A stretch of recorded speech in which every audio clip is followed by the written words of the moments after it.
오늘 우리에게 주신 하나님의 말씀을 봉독합니다. 요한복음 21장 25절 말씀입니다. 예수께서 행하신 일이 이 외에도 많으니 만일 낱낱이 기록된다면 이 세상이라도 이 기록된 책을 두기에 부족할 줄 아노라. 아멘. 하나님의 말씀입니다. 오늘도 하나님의 말씀에 은혜 받으시고 또 새 힘을 얻으시고 승리하시는 한 주간 되시기를 바랍니다. 사람에게는 아주 이상한 그 심리가 있어요. 그 심리가 뭐냐면 자기 손에 있는 것에 대해서, 자기 손에 있는 것은 귀한 줄 모르고 없는 것에 대한 동경심이 있습니다. 그러니까 자기 것에 대해서는 귀한 줄 모른다는 거죠. 어느 분이 그랬대요. 목사님 파마하셨어요? 이렇게 물어보더라고요. 그래서 파마하셨어요. 이거는 다시 한번 말씀드리지만 자연산입니다. 완전히 자연산. 그러니까 이 파마했냐고 이게 오해받으니까 좀 그래요. 나는 이게 자연산인데. 그럼에도 불구하고 오해를 받는다 할지라도 저는 제 머리에 대해서 귀하게 여깁니다. 자부심을 갖습니다. 하나님께서 주신 것이죠. 사람은요, 정작 가까이 있는 것은 그게 귀한 줄 잘 모르는 경향이 있어요. 저는 여기서 캐나다에서 23년 이제 넘게 살고 있지만은 이 밴쿠버에서만 지금 5년 넘게 살고 있습니다. 처음 여행 오신 분들이 있잖아요. 처음 여행 오신 분들이 있는데 5년 살고 있는 5년 지난 저보다도 훨씬 더 밴쿠버를 잘 아는 분들이 있어요.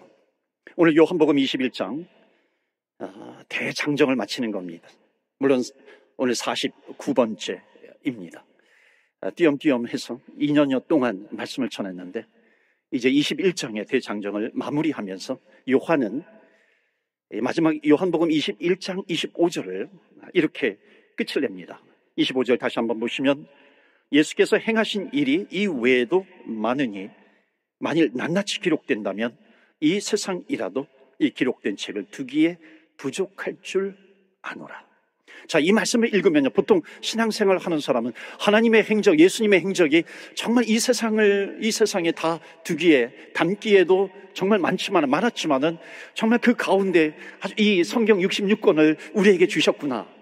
내 손에 성경을 주셨으니 이 성경 말씀이 얼마나 귀한가 이렇게 생각을 합니다. 이게 어찌 보면 믿음의 생활을 하는 사람들, 신앙생활 하는 사람들에게는 이게 상식입니다. 그런데 보통 사람들은 어떻게 하는 줄 아세요? 이런 말씀을 읽으면 여기에 기록된 것에 관심은 없고 그러면 기록되지 않은 게 뭐가 있을까? 여기에 대해서 굉장하게 이게 궁금하게 생각합니다. 여기 외에 예수님께서 행하신 일이 무엇일까? 있는 것에 대한 소중함, 나에게 있는 것에 대한 소중함은 뒤로 하고 없는 것에 대한 그 궁금증을 갖게 됩니다.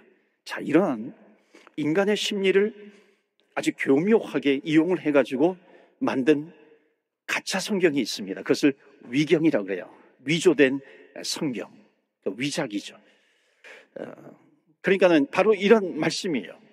자, 예수님께서 기록되지 않은 것에 대해서 많은 행적들이 있었는데 막 호기심을 자극을 합니다. 사람의 호기심을 잔뜩 자극을 해놓고 바로 거기에 대한 답이 여기에 있어. 성경에 보면은 예수님의 어린 시절이 그렇게 많이 나오지 않잖아요. 예수님의 어린 시절 어땠을까? 호기심을 잔뜩 자극해 놓아요. 그리고서 위경에다가 기록을 합니다. 예수님은 어렸을 때에 이렇게 바닷가 같은 데서 물가에서 노는데 이렇게 모래들이 있는데 모래들을 잔뜩 이렇게 빚어가지고 거기다가 예수님이 침을 발라가지고 이렇게 빚어서 새 모양으로 만들어서 하니까는 새가 홀로월 창공을 나르더라. 뭐 이런 내용이 있습니다. 또 예수님께서 날아가는 새를 향해서 화살을 그 어린 예수가 화살을 쏘니까 정확하게 맞춰가지고 그 새를 떨어뜨렸다라고 하는 이런 영웅담 같은 그런 얘기들이 기록이 되어 있어요. 예를 들어서 에녹이라고 하는 사람이 있잖아요. 에녹은 성경에 승천했다고 나옵니다. 이 에녹이 어떻게 승천했을까? 막 호기심을 잔뜩 주면서 에녹은 이렇게 승천했어 라고 하는 에녹서 같은 것이 있습니다. 모세는 가나안 땅을 밟아보지 못하고 비스가산 꼭대기 어딘가에서 그 생을 마칩니다. 성경에 보면은 그 묘지를 아는 사람이 지금까지 없더라 이런 내용이 나오잖아요. 그러니까 이것에 대해서 호기심을 막 이렇게 줍니다. 모세가 어디에 묻혔을까? 모세가 여기에 묻혔을까? 모세가 승천했을까? 라고 하는 것 것에 대해서 답을 준다고 하면서 모세 승천기 같은 그런 위경을 만들어내기도 합니다. 그러니까 이것이요, 그 당시 사람들이 궁금해하는 것을 소설 쓰듯이 이렇게 인기를 구가하면서 실제로 이런 위경 때문에 교회가 막 흔들흔들합니다. 초대교회가 흔들흔들해요. 그러니까 이런 위경들이 막 나오게 됩니다. 그리고 교회를 흔드는 거죠. 그런데 오늘 말씀은 요한복음을 마치면서 요한이 기록한 것은 예수님께서 행하신 행적들이 너무나도 많이 있는데 이 세상에 담기에도 다 부족해. 이 말씀은 뭐냐면 그런 가운데 하나님께서 우리에게 주신 이 말씀, 요한복음을 비롯해서 이 성경 66권의 말씀이 얼마나 귀한가, 얼마나 이 말씀을 통해서 예수님을 만날 수 있고 예수님을 믿을 수 있는 것이고 하나님께서 어떤 분이신 것을 잘 설명을 하고 또 이 성경 말씀을 붙들면 내가 구원의 놀라운 역사까지도 내가 얻을 수 있다 하는 겁니다. 그러니까는 오늘 말씀은 뭐냐면은 이 나에게 주신 성경이 얼마나 귀한 것인지 그것을 깨달아 알고 다른 것에 현혹되지 말아라. 성령의 감동으로 기록된 이 성경 말씀이다 하는 겁니다. 이것으로도 예수님을 만나기에 충분하다, 주님을 믿기에 충분하다는 겁니다. 그러니까 다른 말로 하면 이거예요. 이 성경을 다 읽고서도 예수님을 만나지 못했다면 세상에 다 쌓아둘 만큼 많은 책들, 도서, 그런 문서들 그것을 읽는다 할지라도 예수님을 만날 수 있는가? 예수님을 만나지 못한다는 겁니다. 또한 이 성경을 읽고 예수님을 만났다면 예수님을 믿는 것에 대해서 다른 문서들을 읽을 필요가 없다라고 하는 것이죠. 도움은 될 수 있을지언정 예수님을 만나고 하나님을 만나고 믿게 되는 것은 이 성경으로 충분하다는 겁니다. 제가 이제 캐나다에 이렇게 살면서요, 23년 넘게 살면서 이게 손님들이 오시잖아요. 그러니까 손님들을 맞이할 때 지혜가 좀 생겼어요. 한국에서 손님들이 오면은요, 이구동성으로 얘기하는 게 캐나다에 유명한 곳 있잖아요. 뭐 로키 마운틴, 뭐 나야가라 폴, 뭐 천섬 여러 가지를 얘기합니다. 그럼에도 불구하고 그런 것보다도요, 제가 살고 있는 곳 동네에 이렇게 구석구석을 보여주니까 훨씬 더 감탄을 하는 겁니다. 한 번은 한국에서 손님이 오셨는데 아침에 아주 근사한 브런치 식당 같은 데 가가지고 그 살몬을 넣은 베글이 있어요. 살몬을 넣은 그 베글에다가 커피 한 잔을 대접을 했더니요, 너무너무 좋아하는 겁니다. 한국에서 먹어보지 못한 맛이었다고 그렇게 감탄을 하는 거예요. 감동을 하는 겁니다. 근사한 푸틴이라고 하는 거 아시죠, 여러분? 푸틴. 그 푸틴 전문점이 있어요. 그 전문점 같은 곳에 데려가니까 너무너무 좋다고 합니다. 같이 데려온 자녀들이 있어요. 그 자녀들과 함께 이 푸른 잔디밭에서 같이 축구해주고 같이 놀아주니까 너무너무 좋아합니다. 여기 밴쿠버에는 먼디파크 있잖아요. 또 이 버나비 마운틴 같은 곳, 뭐 번전 레이크 같은 곳이 있어요. 그런 곳에 데려가면은 너무너무 감동합니다. 그럼 돌아가면 그런 곳만 생각이 난다 그래요. 어떤 유명한 곳보다는 우리 옆에 있는 거예요. 그러다가 학기장 한번 데려가면 얼마나 깜짝 놀라는지 모릅니다. 이야, 정말 익사이팅하구나. 여러분, 구석구석을 내가 있는 곳이에요. 내가 있는 곳 주변에 구석구석을 보여주면 훨씬 더 감동적입니다. 제가 지금 말씀드리는 것이 뭐냐면 우리 것에 대한 소중함입니다. 여러분, 밴쿠버에 사시면서 밴쿠버 무시하지 마시길 바랍니다. 우리는 밴쿠버에 살고 있어요. 나는 쿠키틀 하며 살고 있는데요, 여러분 이렇게 얘기하지 마시고요. 우리는 밴쿠버 에어리어에 있습니다. 아, 누가 밴쿠버 볼 거 없어? 그러면은 두 눈 부릅뜨고 아니야, 밴쿠버 볼 거 많어. 이렇게 우리는 대답을 해야 하는 거죠. 그래, 밴쿠버 볼 거 뭐 없어. 그렇게 하면 안 되죠. 우리는 밴쿠버에 사는데 자존심이 있잖아요. 밴쿠버에 사는 시민으로서. 옆에 분하고 한번 인사하세요. 밴쿠버에 볼 거 많아요. 한번 이렇게 좀 안내 좀 해주세요. 밴쿠버에 얼마나 볼 게 많은지 모릅니다. 여러분, 캐나다 플레이스 같은 데 가가지고요, 바닷가 바라보면서 뭐 브런치 같은 거, 커피 같은 거 하잖아요. 그러면 근사합니다. 주변에 뭐 파크를 거닐어요.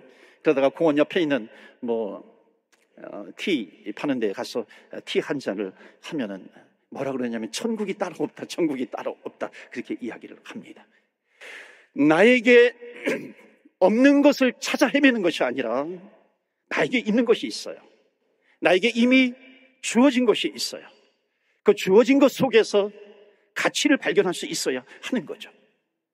하나님께서 우리에게 수많은 행적들 가운데 엑기스와 같은 성경 66권을 우리에게 주셨다는 겁니다. 우리 내 손에 쥐어주신 이 성경 말씀, 이 성경에 대한 하나님 말씀에 대한 소중함을 알자는 겁니다.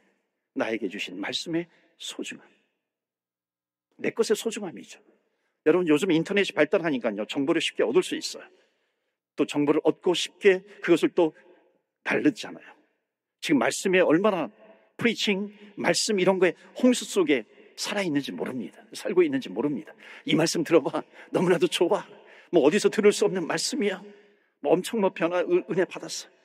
사랑하는 성도 여러분, 산 넘어 산에 파랑새만 쫓지 마시고요, 여기에서 선포되는 메시지가 있어요.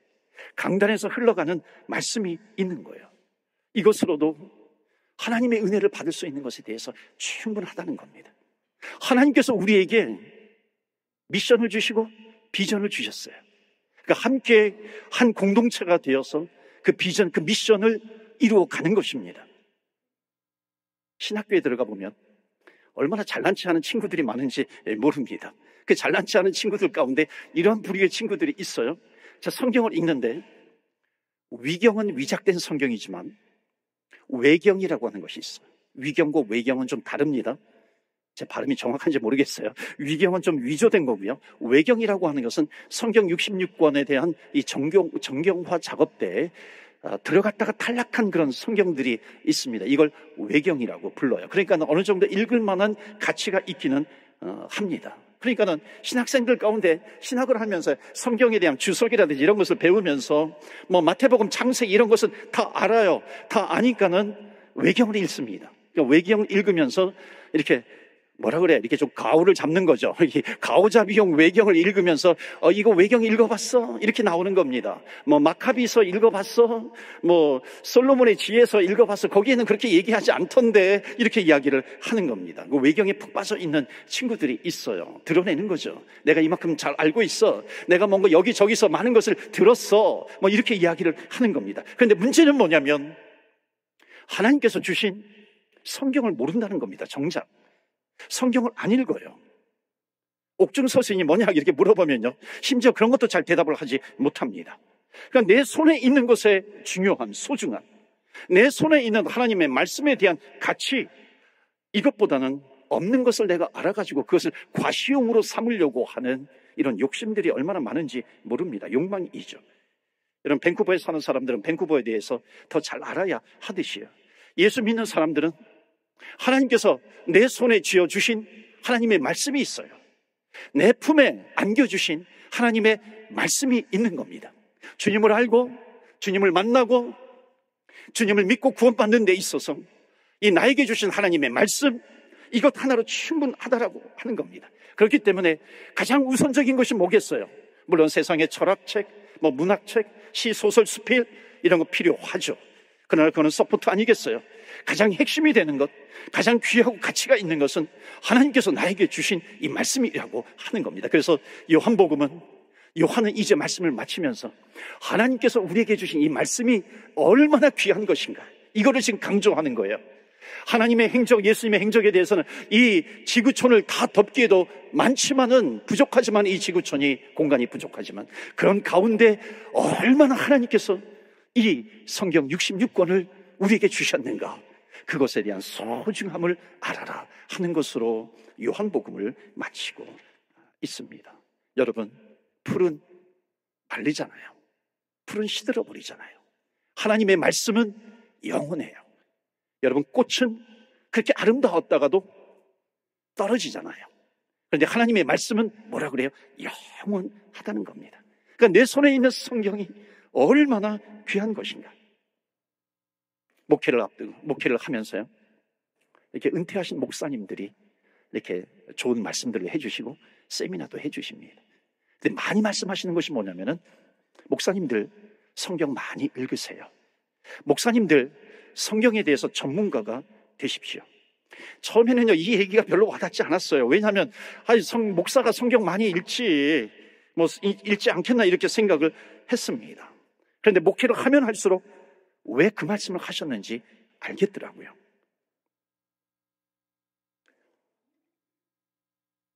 저는 일주일에 한 2권 정도는 책을 읽으려고 합니다. 월요일은 뭐 데이 오프니까 월요일은 데이 오프에 문학책이라든지 베스트셀러라든지 뭐 리더십에 대한 이것저것 뭐 잡다한 것 다 읽습니다. 소설 가운데 역사 소설 좀 읽고요. 그 다음에 또 세계 문학상 받은, 다 읽을 수는 없잖아요. 그 문학상 받은 그런 책을 골라서 데이 오프 이 월요일에는 그런 책을 한 권씩 읽습니다. 화수목 거의 3일 동안은 이제 오전에는 영적인 것, 신앙적인 것, 신학적인 것, 또 설교, 강해 설교에 대한 것, 주석에 대한 이런 것들을 그냥 집중적으로 계속해서 읽습니다. 그러니까 오전에는 새벽기도 끝나고 책을 읽고 점심 이후에는 이제 신방 스케줄을 잡기도 합니다. 그런데 제가 조심하는 것이 있어요. 그것은 뭐냐면 한번 하나님께서 깨닫게 해주셨는데 제가 그렇게 하다 보니까, 독서를 하다 보니까 지식은 쌓이는 것 같아요. 책을 많이 읽으니까 뭔가 쌓이는 것 같아요. 그런데 나를 돌아보니까 점점 하나님의 말씀과 멀어지고 있는 겁니다. 뭔가 쌓이고 있다고 생각하는데 하나님의 말씀은 없어져 버리는 겁니다. 사라져 버리는 거예요. 멀어져 버리는 겁니다. 문득 깨닫게 해주셨어요. 절대로 하나님의 말씀은 놓지 말아야 되겠다. 목사가 어떻게 하나님의 말씀을 놓을 수 있는 것인가? 말씀을 전해야 되는데, 설교를 해야 되는데, 목회를 해야 되는데 어떻게 하나님의 말씀을 제쳐놓고 할 수 있는 것인가? 하나님께서 한번 강하게 깨닫게 해주시고 질책해 주셔서 모든 것을 뒤로하고 가장 프라이어리티, 우선순위, 하나님께서 우리의 손에 쥐어주신 하나님의 말씀, 내 품속에 주신 이 하나님의 말씀, 이 하나님의 말씀, 성경이면 충분하다라고 하는 그런 마음을 가지고 읽게 됩니다. 여러분, 목사가 성경 읽지 않는 이유는 굉장히 간단합니다. 뭔지 아세요? 안다고 생각하는 거예요. 배웠다고 생각하는 겁니다. 그렇거든요. 눈 감으면 대충 창세기부터 요한계시록까지 이렇게 쭉 그려지거든요. 창세기부터 모세 오경이 나오죠. 무슨 또 역사서가 나와요. 시가서가 나오고 또 예언서들이 쭉 나옵니다. 신약에 나오면 사복음서가 나오고 뭐 사도행전이 나오고 뭐 바울 서신이 나오고 베드로 서신이 나오고 서신서들이 쭉쭉 나오게 되고 마지막에 요한계시록이 나옵니다. 대충 흐름을 이렇게 파악할 수 있어요. 그런데 문제는 뭐냐면 알기 때문에 안 읽어요. 안다고 생각하기 때문에 읽지 않아요. 왜? 거기에 뭐가 담겨 있는지 내가 안다고 생각을 하니까. 그런데 모른다는 겁니다. 왜냐하면 하나님의 말씀은 생명의 말씀이에요.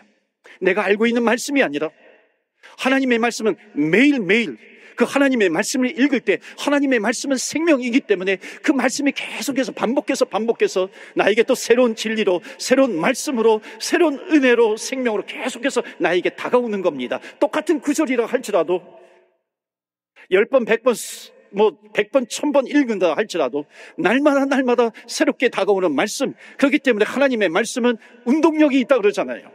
하나님의 말씀은 활력이 있다 그래요. 좌우의 날선 검보다도 예리하다고 합니다. 그 예리해서 내 영과 혼과 육을 찔러 쪼개기까지 하는 하나님의 말씀이라고 합니다. 예, 그렇죠. 하나님의 말씀은 바로 그런 말씀입니다. 과거에 내가 한번 읽었다고 해가지고 나는 하나님의 말씀에 대해서 내가 다 알아. No way. 절대 그렇지 않습니다. 하나님의 말씀은 생명이에요. 생명에 관계된 것은 반복해야 돼요. 생명에 관계된 음식 반복해서 먹어야 되고요. 생명과 관계된, 이 영적인 생명과 관계된 하나님의 말씀 반복해서 보아야 한다는 겁니다. 요한복음에 이제 사도 요한이 요한복음 결론을 내리면서 마지막으로 쓰고 있는 기록한 이 말씀이 뭐예요? 성경에 기록되지 아니한 것, 이 세상에 담기에도 많지만 이 성경에 기록된 것이 얼마나 귀한 줄 아니? 이 요한복음이 얼마나 귀한 줄 아니? 성경 66권이 얼마나 귀한 줄 아니?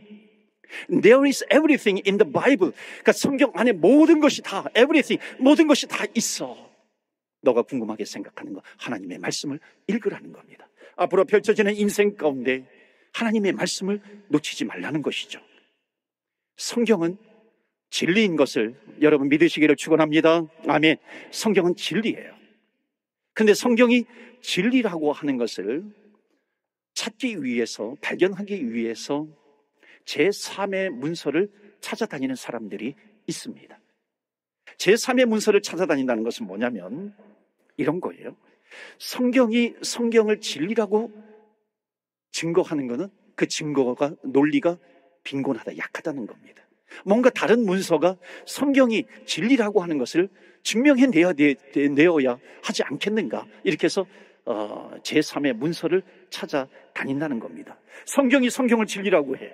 성경이 하나님은 살아있다, 예수님은 부활하셨다. 성경이 이것을 증거하는 것은, 이것은 마치 순환 논리라 그래요. 좀 어려운 말이 될 수 있지만 순환 논리, 이거는 논리의 빈곤성이 있다는 겁니다. 예를 들어서 이런 거예요. 우리의 집은 어디 있냐 물어보면 우리의 집은 A라고 하는 친구 집 옆에 있어. 그럼 A라는 친구의 집은 어디 있냐? 우리 집 옆에 있어. 그렇게 되면 우리의 집은 알까요? 모를까요? 모르는 거예요. 이게 논리의 빈곤이거든요. 이게 순환 논리입니다. 원인과 결과를 가지고서 그냥 적당하게 대답을 한다는 거죠.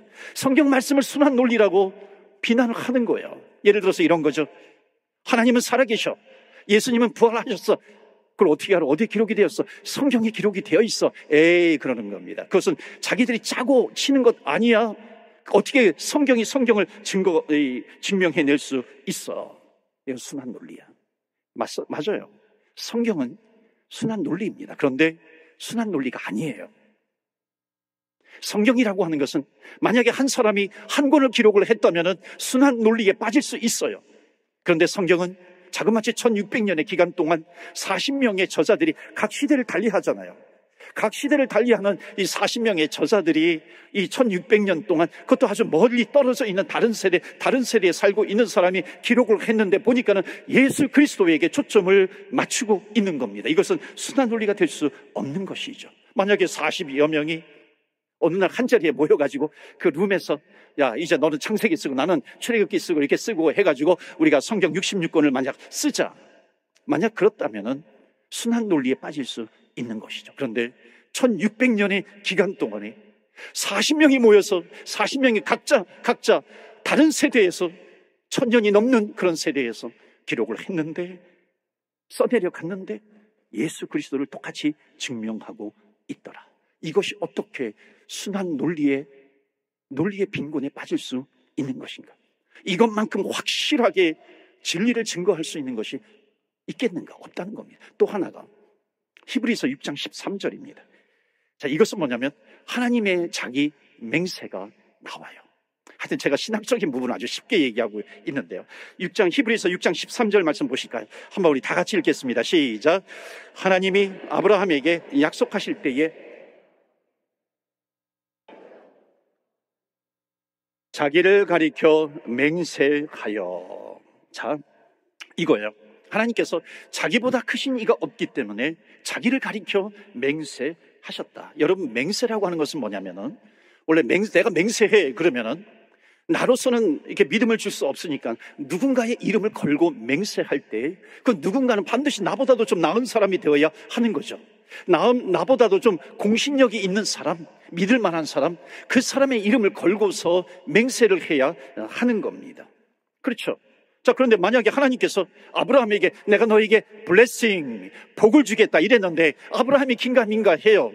그러면 하나님께서 내가 하나님 외에 다른 누군가의 이름을 걸고 맹세한다 그러면요, 여러분 생각해 보세요. 하나님보다도 뛰어난 더 나은 누군가가 있다는 거죠. 그럼 우리는 하나님 믿는 걸 포기해야 됩니다. 왜? 그분을 믿어야 되는 것이죠. 하나님께서 그렇게 맹세를 하셨는데. 그러나 사랑하는 성도 여러분, 상천하지에 하늘과 땅에 하나님보다도 높으신 분이 없다는 겁니다. 하나님보다도 나으신 분이 없기 때문에 하나님께서 자기를 가리켜 맹세하셨다 이렇게 말씀하신 거예요. 내 이름으로 내가 그렇게 맹세한 겁니다. 여러분, 이것보다도 더 확실한 하나님의 맹세가 어디 있겠어요? 똑같은 논리예요. 똑같은 논리로 성경보다도 나은 권위의 책이 없기 때문에 어떤 제3의 문서를 가지고 성경이 진리다 이렇게 만약에 증명을 한다면은 우리는 이제 성경을 버려야 하는 것이죠. 이제는 뭔가 다른 어떤 더 그것을 신뢰할 만한 그것이 있어요. 그렇다면 우리는 성경을 믿지 않아야 하는 것이죠. 그러나 성경보다도 권위책이 없기 때문에 성경이 성경을 증거하고 있는 것이고 성경이 성경을 증명하고 있다면 우리는 그것에 대해서 아멘으로 받아들여야 한다는 것입니다. 여러분, 나에게 주신 성경의 말씀이에요. 한 구절도 진리가 아닌 것이 없다는 겁니다. 여러분 믿으십니까? 아멘이세요? 성경이 성경으로 증명하는 이 모든 것을 우리는 받아들여야 한다는 것입니다. 한국 속담에 이런 속담이 있어요. 업은 아이 등에 업어요. 업은 아이 3년 찾아다닌다. 3년 찾는다는 속담이 있어요. 이게 뭐냐면 아이가 내 등에 있어요. 나와 가장 가까운 곳에 있어요. 그런데 내 아이 어디 있지? 내 아이 어디 있지? 그러면서 3년 동안 찾아 헤맨다는 겁니다. 여러분 똑같아요. 하나님께서 우리에게 하나님의 말씀을 주셨는데 하나님 어디 있지? 예수님이 정말 살아계시는가?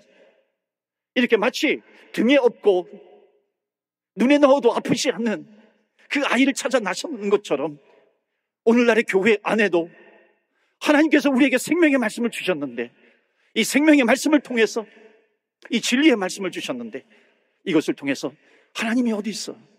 하나님을 만날 수는 있는 것인가? 예수가 구세주가 맞는 것인가? 있기라도 하는 것인가? 존재하기라도 하는 것인가? 산을 넘어 강을 넘어 파랑새를 찾고 다니는 크리스찬들이 얼마나 많은지 모른다는 겁니다. 사랑하는 성도 여러분, 혹시 내가 절대자 신을 찾기 위해서, 하나님을 찾기 위해서, 예수님이 부활하셨다라고 하는 것을 내가 찾기 위해서 성경 외에 다른 것을 내가 먼저 붙들고 있다면, 내셔널 지오그래피라고 하는 것 있죠. 히스토리 프로그램 같은 것이 있죠. 그것을 통해서 정말 예수가 존재하는 것인가, 부활했나, 그것을 찾고 있다면 여러분 권면드리기는 그것을 먼저 내려놓으셔야 돼요. 그것을 끄시고 하나님을 발견하기 위해서, 하나님을 만나기 위해서 하나님의 말씀을 읽으십시오. 내 손에 하나님께서 주신 하나님의 말씀이 있습니다. 이 하나님의 말씀의 소중함, 하나님의 말씀을 내 품에 주셨는데 이 말씀의 귀중함이 있습니다. 인도의 시성 타고르가 했던 얘기 있죠. 어느 젊은이가 밤새도록 돌을 던지는 겁니다. 강 위에다가, 겐지스강 위에다가 돌을 던져요. 그 돌이 강물 따라서 흘러가는 모습이 너무나도 보기가 좋은 겁니다. 그래서 계속해서 돌을 던져요. 해가 지고 또 한밤중에 이렇게 더듬더듬 하면서 자기 주변에 있는 모든 돌들을 다 던집니다. 이제 마지막 남은 한 개의 돌, 그것을 던지려고 하는데 졌던 해가 다시 뉘엿뉘엿 뜨면서 그 햇빛이 돌을 비칩니다. 보니까 반짝반짝. 이게 뭐지? 보니까 자기가 밤새 던졌던 것은 자기 주변에 있던 황금 덩어리였어요. 황금 덩어리를 던져놓고 마지막 이 황금 덩어리를 붙잡고 하염없이 울었다는 얘기입니다. 사랑하는 성도 여러분, 우리가 읽고 있는 성경이 있어요. 우리가 듣고 있는 하나님의 말씀이 있어요. 이게 뭔데? 이게 정말 가치가 있는 거야. 이것은 뭐냐면 마치 황금 덩어리를 쥐고 있으면서도 불구하고 이것을 계속해서 던져버리는 거야. 혹시 내가 성경을 그렇게 보는 것은 아닌가? 하나님의 말씀은 돌멩이가 아니죠. 하나님의 말씀은 던져버려야 될 것이 아니라 하나님의 말씀은 내 인생이 어두운 가운데 있을 때에 빛으로 다가오시는 하나님의 생명의 말씀, 이것이 하나님의 말씀인데 세상의 어둠의 권세에 내가 묶여 있을 때에 이 주의 말씀은 그 어둠의 권세에서 나를 풀어줄 수 있는 하나님의 능력의 말씀인 것인데 죽은 영을 살리시는 그 말씀이 바로 이 하나님의 말씀이에요. 황금 보석과도 같은 말씀. 예수 그리스도는 진짜 황금이에요. 세상의 황금은 그것마저도 불에 녹아버릴 수 있고 썩어버릴 수 있고 상해버릴 수 있어요. 그러나 진짜 황금이 되신 예수 그리스도, 이 예수님과 이 세상의 어떤 것과는 바꿀 수가 없는 진리예요. 황금 중에 황금이라는 겁니다. 우리의 인생 가운데 황금이 되신 예수 그리스도, 여러분 주님을 기억하시고 주님을 끝까지 붙드십시오. 내 손에 있는 어떤 것보다도 예수님이 귀한 분이에요. 여러분 혹시 내 집 장롱 밑에 귀중하게 아무도 모르는, 아무도 보지 못하는 내 장롱 밑에 감춰놓은 그것, 여러분 그것이 황금이 아니에요. 주식이 오르면 기뻐하고, 여러분 그것이 황금이 아니에요. 내 뱅크 밸런스 보면서 내 얼굴이 환하게 빛나요. 여러분 그것이 황금이 아니라는 겁니다. 정말 황금은 길이요 진리요 생명이 되신, 요한복음을 통해서 요한이 그렇게 강조했던 길이요 진리요 생명이 되신 예수 그리스도, 나에게 빛으로 다가오신 예수님, 선한 목자가 되어주셔서 내 인생을 인도해 가시는 예수 그리스도. 나는 포도나무여 너희는 가지라. 풍성한 은혜를 베풀어 주시기 위해서 우리를 바라보시고 우리를 붙잡아 주시고 인도해 주시는 예수 그리스도의 그 풍성한 은혜, 그 풍성한 은혜를 우리에게 베풀어 주시기 위해서 오늘도 내일도 우리를 인도해 가시는 겁니다. 사랑하는 성도 여러분, 요한복음 49번째로 마쳤어요. 50번째 요한복음이 있습니다. 50회 요한복음은 이제 요한복음을 여러분들이 써내려 가시는 겁니다. 이제 내 인생 가운데 하나님의 행적, 예수님의 행적은 이 지구촌에 다 담기에도 부족해. 왜 그런 줄 아십니까? 예수님의 행적은 이제 계속해서 과거에도 하나님이 하시는 일이 있었고, 지금도 하나님께서 하시는 일이 있고, 또 미래에도 하나님께서 하시는 일들이 있을 겁니다. 하나님의 말씀은 살아있기 때문에 하나님 이제 내 남은 인생 주님과 함께 내 복음을 나의 복음서를 삶으로 써내려 가겠습니다. 주님 만나게 될 때, 주님께서 다시 오실 때 하나님 이것이 내 삶의 복음서입니다. 내 삶의 요한복음입니다. 주님 앞에 올려드릴 수 있는, 그러므로 말미암아 말씀과 함께 가면서 승리하시는 저와 여러분 다 되시기를 주 예수 그리스도 이름으로 축원합니다. 아멘. 이 시간에 우리 같이 기도합니다. 여러분 그 어느 것도 빼앗을 수 없습니다. 무엇을? 보석과 같은 예수님, 주님께서 우리에게 주신 이 하나님의 말씀입니다. 하나님, 이 하나님의 말씀 끝까지 붙들겠습니다. 놓지 않겠습니다. 놓치지 않고 살아가겠습니다. 하나님이 이제는 남은 인생 하나님 복음을 써내려가는 하나님 내 삶의 복음이 되게 하여 주시옵소서. 주님 만날 때 하나님 내 삶으로 주님께 올려드리기를 원합니다. 우리 다 같이 합심해서 기도하겠습니다.